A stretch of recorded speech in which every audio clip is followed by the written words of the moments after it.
Bapak, Ibu, dan kaum muda yang terkasih, selamat pagi. Selamat pagi. Seorang ibu di rumah gatel melihat rumahnya kotor. Lalu dengan niat yang tulus dia mau menyapu lantai rumahnya yang kotor. Lalu mata mulai melirik ke kiri dan ke kanan. Sapu sama pengki ada di mana? Kayaknya di sana. Otak mulai dipakai untuk mengingat kembali. Oh iya, bukan di sana, tapi di situ. Benar, terlihatlah sapu dan pengkinya. Lalu dia menggunakan kakinya untuk mengambil sapu tersebut. Mendekat, menggenggamnya erat-erat, lalu mulai menuju ke lantai yang kotor. Dalam perjalanan mau menyapu, tiba-tiba jeduk, kakinya nabrak.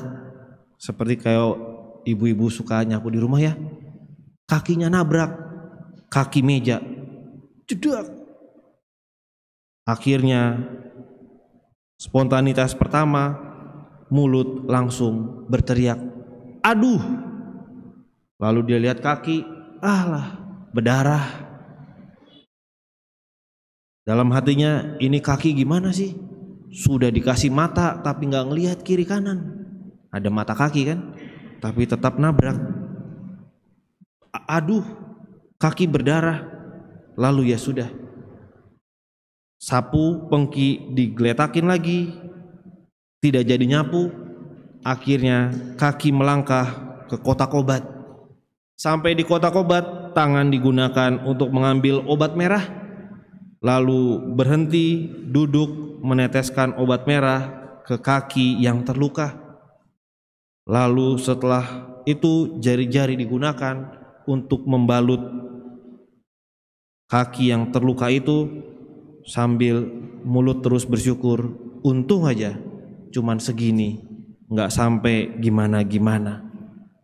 Nah, Bapak dan Ibu yang terkasih, bisa kita bayangkan dan selalu menjadi permenungan bagi kita semua. Ketika kaki ini tidak sinkron dengan anggota tubuh yang lain, maka perbuatan baik pun tidak akan bisa terjadi. Saya mau menyapu, tetapi si tangan tidak mau mengambil gagang sapu.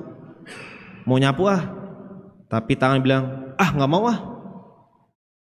Atau kaki bilang, nggak mau, saya nggak mau melangkah ke tempat sapu.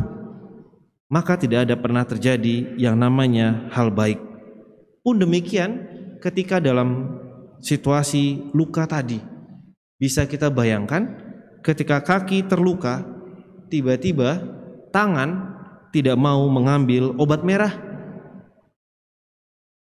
kaki tidak mau melangkah ke kotak obat, tetapi justru kebalikannya, kaki terantuk, tangan malah mengutuk kaki, syukurin kamu, lagian gak ngeliat-ngeliat. Atau mulut bukannya mengadu, malah ngomel, sudah dibilang hati-hati, malah nabrak juga, jadinya berdarah kan.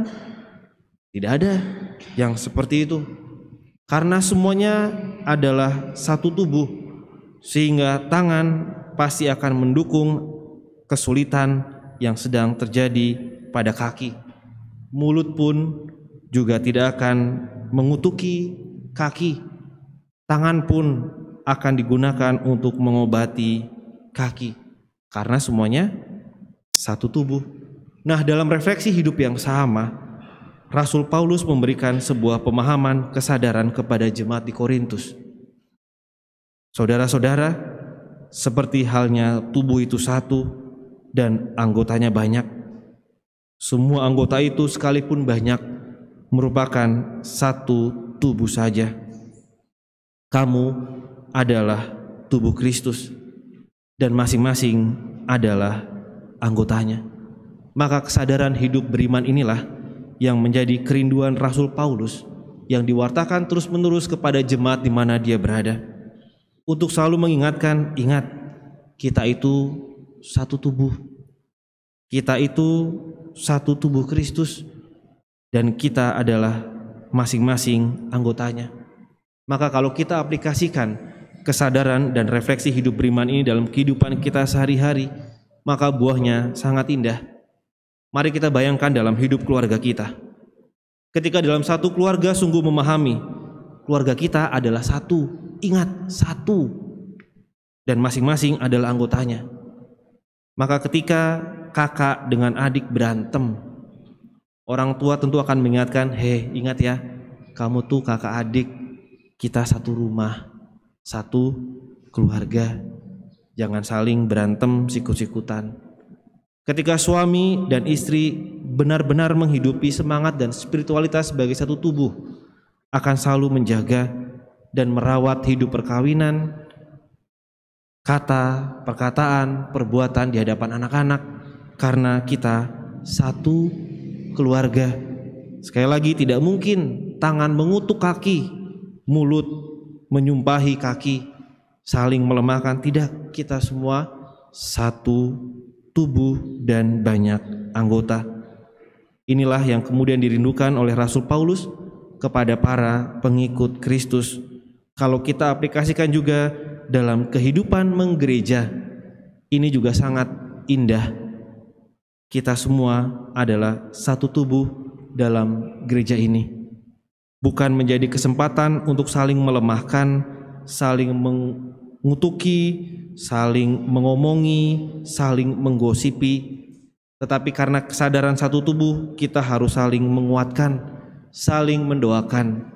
Ketika ada sesuatu yang baik ingin kita gapai, seperti ibu-ibu mau menyapu rumahnya yang kotor, pun dalam kehidupan menggereja, ketika ada sesuatu yang baik yang ingin kita gapai, maka semua itu bergerak sesuai dengan fungsi, kemampuan, talenta, dan anugerahnya masing-masing. Karena kita satu tubuh dan kita melangkah ke arah yang sama.